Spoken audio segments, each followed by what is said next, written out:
The Game of Life and How to Play It by Florence Scovel Shinn. Chapter 3, The Power of the Word.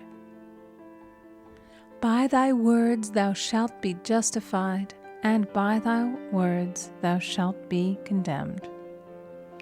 A person knowing the power of the word becomes very careful of his conversation. He has only to watch the reaction of his words to know that they do not return void. Through his spoken word, man is continually making laws for himself. I knew a man who said, "I always miss a car. It invariably pulls out just as I arrive." His daughter said, "I always catch a car. It's sure to come just as I get there." This occurred for years. Each had made a separate law for himself, one of failure, one of success. This is the psychology of superstitions. The horseshoe or rabbit's foot contains no power, but man's spoken word and belief that it will bring him good luck creates expectancy in the subconscious mind and attracts a lucky situation. I find, however, this will not work when a man has advanced spiritually and knows a higher law. One cannot turn back, and one must put away graven images. For example, 2 men in my class had had great success in business for several months, when suddenly everything went to smash. We tried to analyze the situation, and I found, instead of making their affirmations and looking to God for success and prosperity, they had each bought a lucky monkey. And I said, "Oh, I see. You have been trusting in the lucky monkeys instead of God. Put away the lucky monkeys and call on the law of forgiveness, for man has power to forgive or neutralize his mistakes." They decided to throw the lucky monkeys down a coal hole, and all went well again. This does not mean, however, that one should throw away every lucky ornament or horseshoe about the house, but he must recognize that the power back of it is the one and only power, God, and that the object simply gives him a feeling of expectancy. I was with a friend one day who was in deep despair. In crossing the street, she picked up a horseshoe. Immediately, she was filled with joy and hope. She said God had sent her the horseshoe in order to keep up her courage. It was indeed, at that moment, about the only thing that could have registered in her consciousness. Her hope became faith, and she ultimately made a wonderful demonstration. I wish to make the point clear that the men previously mentioned they were depending on the monkeys alone, while this woman recognized the power back of the horseshoe. I know in my own case it took a long while to get out of a belief that a certain thing brought disappointment. If the thing happened, disappointment invariably followed. I found the only way I could make a change in the subconscious was by asserting, there are not 2 powers, there is only one power, God. Therefore, there are no disappointments, and this means a happy surprise. I noticed a change at once, and happy surprises commenced coming my way. I have a friend who said nothing could induce her to walk under a ladder. I said, "If you are afraid, you are giving into a belief in 2 powers, good and evil, instead of one. As God is absolute, there can be no opposing power unless man makes the false of evil for himself. To show you believe in only one power, God, and that there is no power or reality in evil, walk under the next ladder you see." Soon after, she went to her bank. She wished to open her box in the safety deposit vault, and there stood a ladder on her pathway. It was impossible to reach the box without passing under the ladder. She quailed with fear and turned back. She could not face the lion on her pathway. However, when she reached the street, my words rang in her ears, and she decided to turn and walk under it. It was a big moment in her life, for ladders had held her in bondage for years. She retraced her steps to the vault, and the ladder was no longer there. This so often happens. If one is willing to do a thing that he is afraid to do, he does not have to. It is the law of non-resistance, which is so little understood.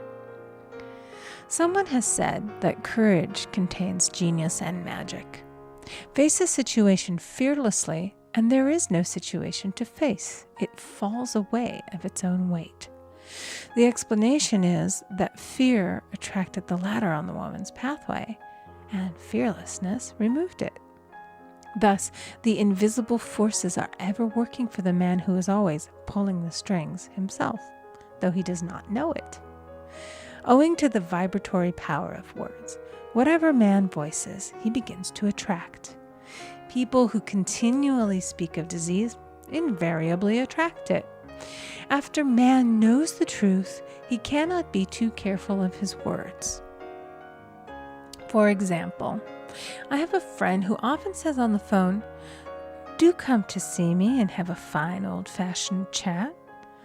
This old-fashioned chat means an hour of about 500 to 1,000 destructive words, the principal topics being loss, lack, failure, and sickness. I reply, "No, thank you. I've had enough old-fashioned chats in my life. They are too expensive, but I will be glad to have a new-fashioned chat and talk about what we want, not what we don't want." There is an old saying that man only dares to use his words for 3 purposes: to heal, bless, or prosper. What man says of others will be said of him, and what he wishes for another he is wishing for himself.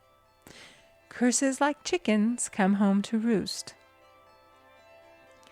If a man wishes someone bad luck, he is sure to attract bad luck himself. If he wishes to aid someone to success, he is wishing and aiding himself to success. The body may be renewed and transformed through the spoken word and clear vision, and disease be completely wiped out of the consciousness. The metaphysician knows that all disease has a mental correspondence, and in order to heal the body, one must first heal the soul. The soul is the subconscious mind, and it must be saved from wrong thinking. In the 23rd Psalm we read, "He restoreth my soul." This means that the subconscious mind or soul must be restored with the right ideas, and the mystical marriage is the marriage of the soul and the spirit, or the subconscious and superconscious mind. They must be one. When the subconscious is flooded with the perfect ideas of the superconscious, God and man are one. I and the Father are one. That is, he is one with the realm of perfect ideas. He is the man made in God's likeness and image, imagination, and is given power and dominion over all created things, his mind, body, and affairs. It is safe to say that all sickness and unhappiness come from the violation of the law of love. A new commandment I give unto you, love one another. And in the game of life, love or goodwill takes every trick. For example, a woman I know had, for years, an appearance of a terrible skin disease. The doctors told her it was incurable, and she was in despair. She was on the stage, and she feared she would soon have to give up her profession, and she had no other means of support. She, however, procured a good engagement, and on the opening night made a great hit. She received flattering notices from the critics and was joyful and elated. The next day she received a notice of dismissal. A man in the cast had been jealous of her success and had caused her to be sent away.